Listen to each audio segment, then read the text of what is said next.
Global National with Donna Friesen. Reporting tonight, Neetu Garcha.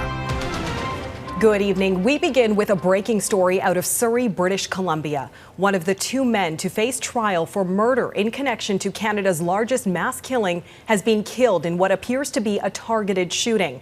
According to his family, Ripudaman Singh Malik was gunned down at a busy commercial complex. Minutes later, a burning car was found just a few blocks away. In 2000, Malik and Ajaib Bagri were charged with 329 counts of first-degree murder for the deaths of those aboard Air India Flight 182. The flight was brought down by a bomb on June 23, 1985, off the coast of Lockerbie, Scotland, in Canada's worst pre-9/11 terror attack. Police have always maintained the bomb was planted by a small group of Canadian Sikh militants. But in 2005, citing a lack of evidence, a judge found Malik and Bagri not guilty on all counts. Global's Paul Johnson is joining us from Surrey, BC. And Paul, you have spoken with Ripudaman Singh Malik's son. What do we know about the shooting this morning? Well, Neetu, from what we can gather so far, Malik had just arrived at his workplace, the business that he owned in central Surrey. This was approximately 9:30 this morning. He was alone.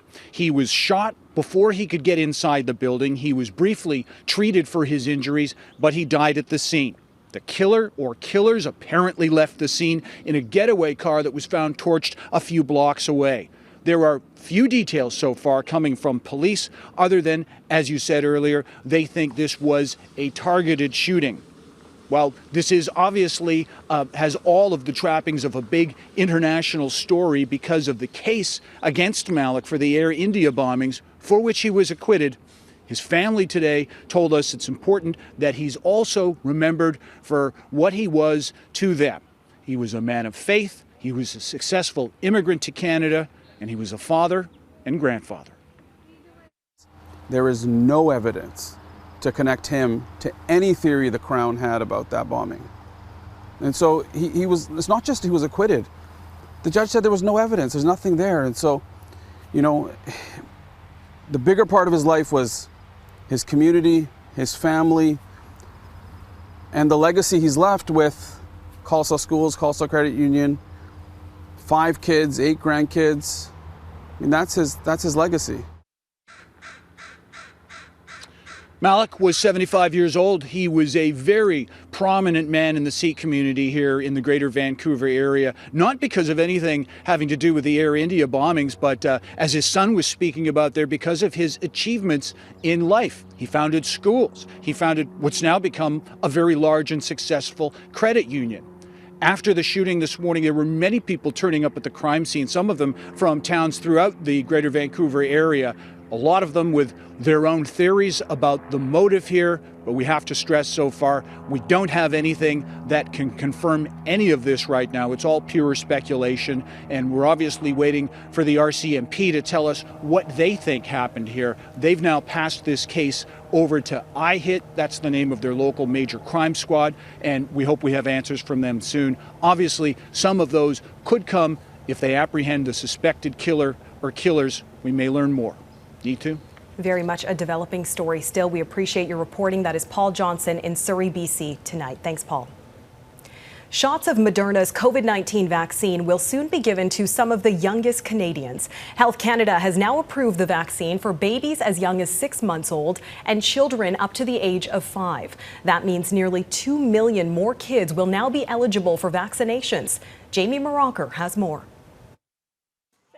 Word Chloe Allen can finally get her 1-year-old vaccinated doesn't come with much fanfare 2.5 years into a pandemic. In terms of having a huge sort of relief or emotional reaction to it, it's, kind of have had to let go of that. More than a year since adults have had the option, Health Canada has finally approved a smaller quarter dose of Moderna's Spikevax, with the recommendation it may be offered to children under 6 in a 2-shot series given 8 weeks apart. Experts say although rates of infection have risen, risk of severe illness is still rare for the littlest Canadians.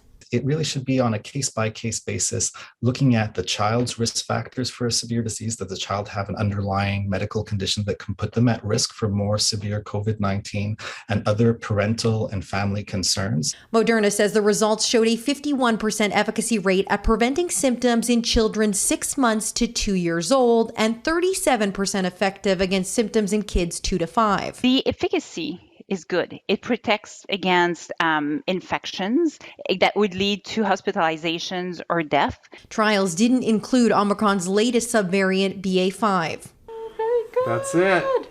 In the U.S., Moderna's vaccine has already rolled out, and in some states, hesitancy has been high.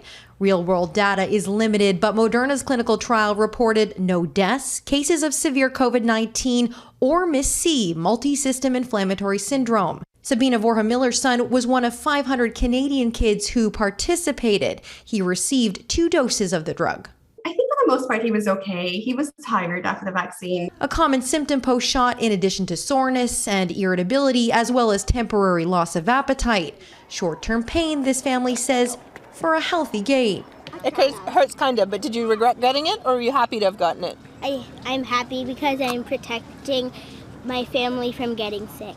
And now there'll be more protection available than at any point in the pandemic before. Jamie Maraucher, Global News, Toronto. Random COVID-19 testing for air travelers is making a comeback in this country. Starting Tuesday, those arriving at the airports in Montreal, Vancouver, Calgary, and Toronto may once again be selected to be tested. But there will be one key difference from the previous program. Mike Armstrong has the details. Mike? Well, Neethu, traveling through Canadian airports like here in Montreal is tough enough right now. Not everyone's keen to see COVID testing return. Not at the moment, no. It just confuses things and holds things up. It wasn't hard to find people against the idea, but there are those who aren't disappointed. I think it's good. COVID is back.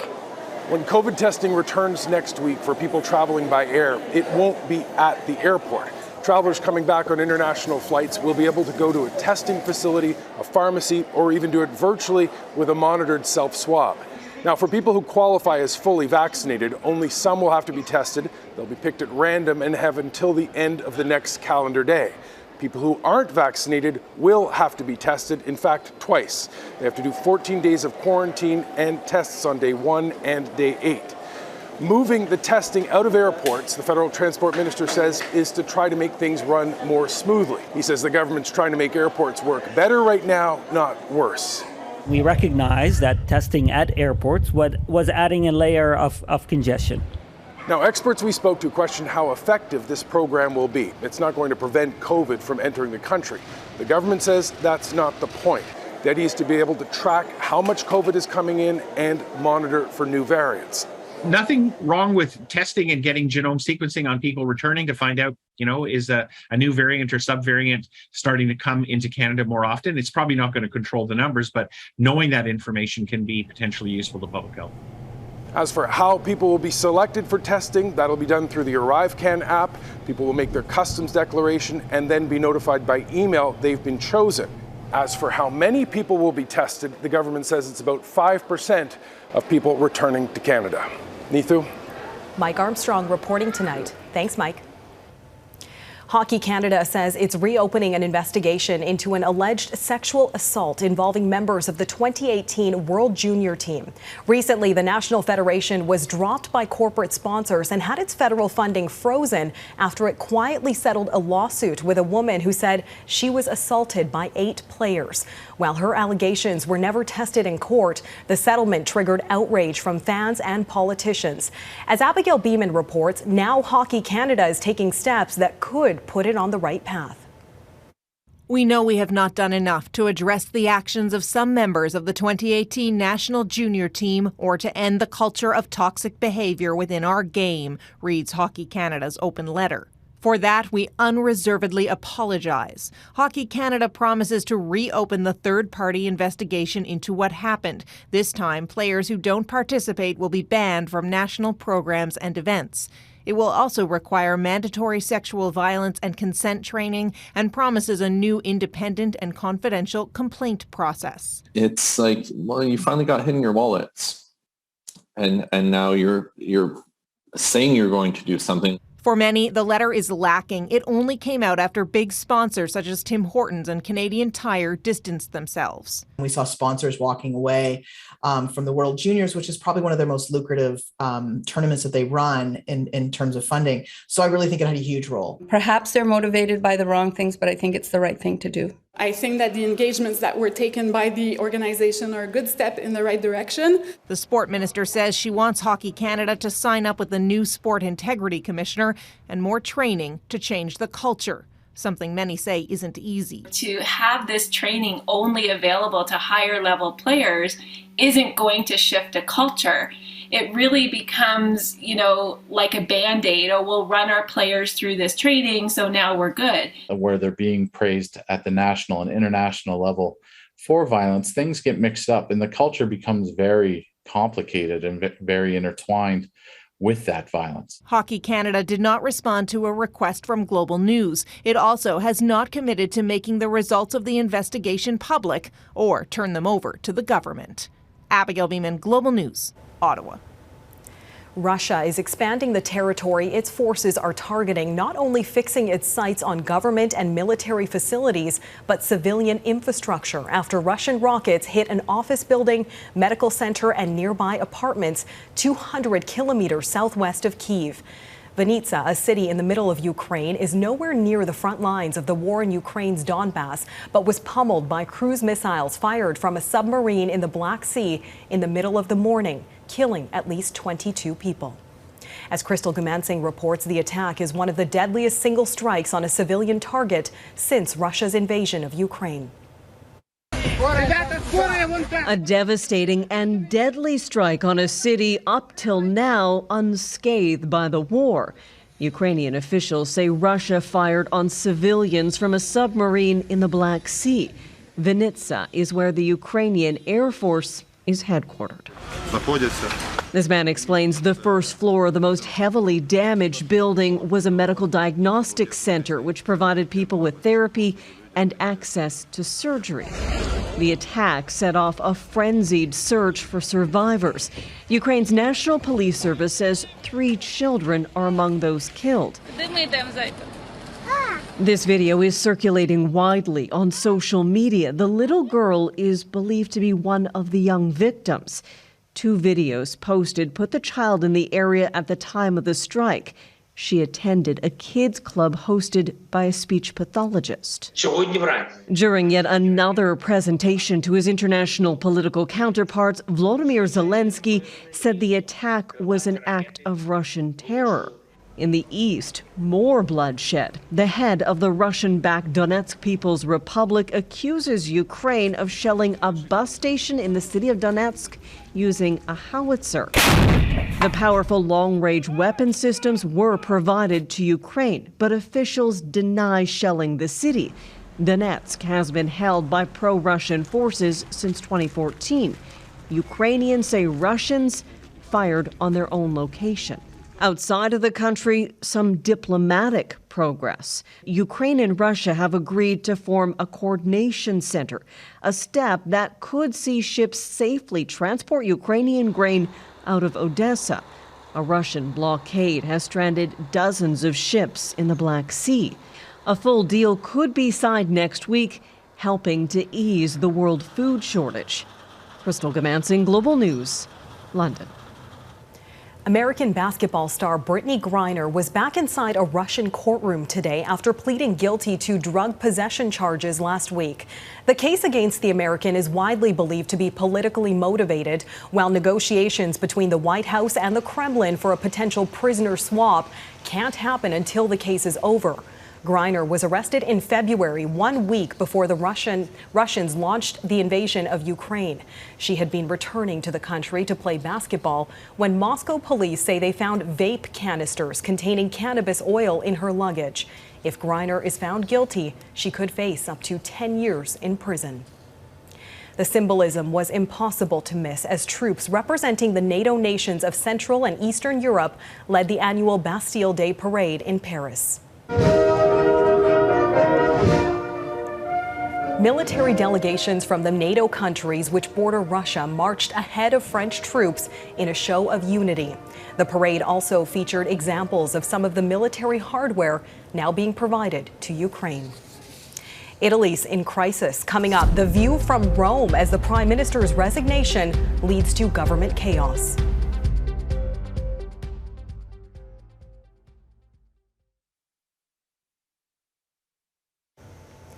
Italian Prime Minister Mario Draghi resigned his position today.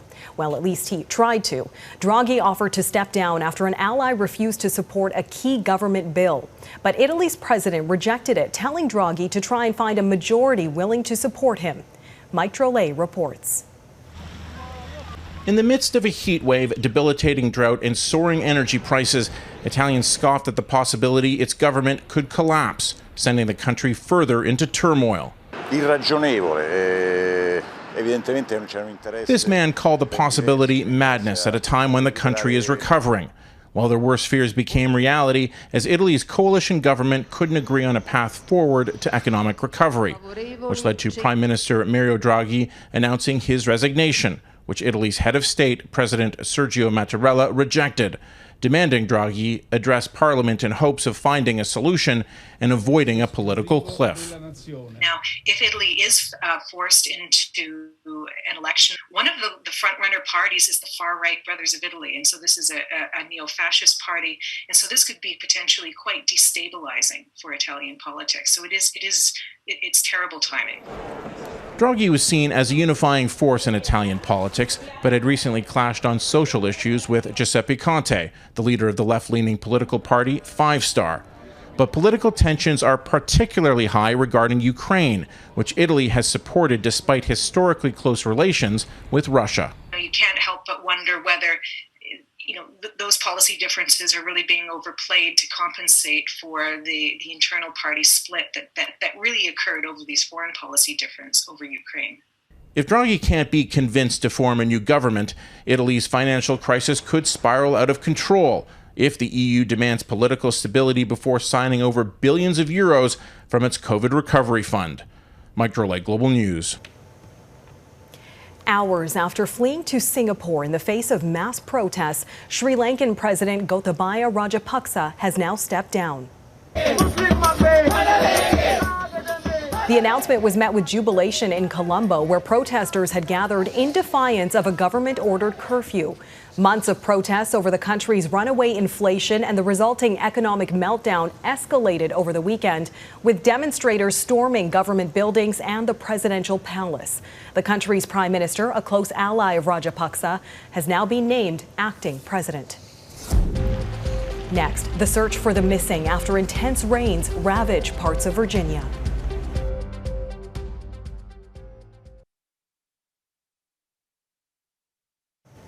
More than 40 people who were missing are all now accounted for after a string of severe storms hit parts of Virginia. As much as 15 centimeters of rain came down in just a few hours overnight, causing flash floods and landslides. At least 100 homes have been badly damaged or destroyed, but no one was seriously hurt. Wildfires are tearing through parts of Spain and Portugal as much of Western Europe is in the grips of a record-setting heat wave. More than 6,000 people have been evacuated from their homes as temperatures in the low to mid-40s have been recorded across the Iberian Peninsula. Thursday is expected to bring even hotter temperatures, but there's no relief in the forecast until at least early next week. A previously unknown self-portrait by Vincent van Gogh has been discovered hidden underneath one of the painter's other works. The discovery was made during an X-ray examination of Van Gogh's 1885 Head of a Peasant Woman. The image was hidden behind cardboard and layers of glue. Van Gogh is known to have often reused his canvases, and experts are now trying to figure out how to uncover the self-portrait without damaging the other work. Next, not playing ball, why a bunch of Kansas City baseball players will sit out the series against the Blue Jays.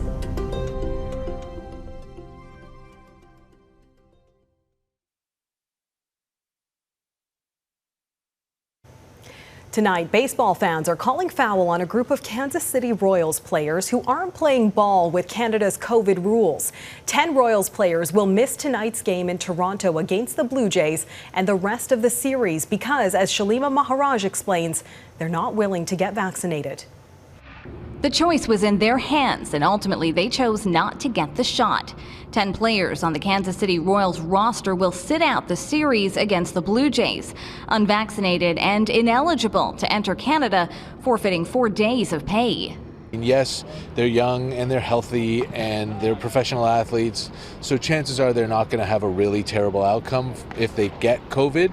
But at the same time, you know, we had Eduardo Rodriguez, who was the opening day starter, or supposed to be the opening day starter for the Red Sox in 2020, missed the whole season because he had complications from COVID. Some of the club's top players among them. Outfielder Andrew Benintendi will reportedly lose more than $186,000 U.S.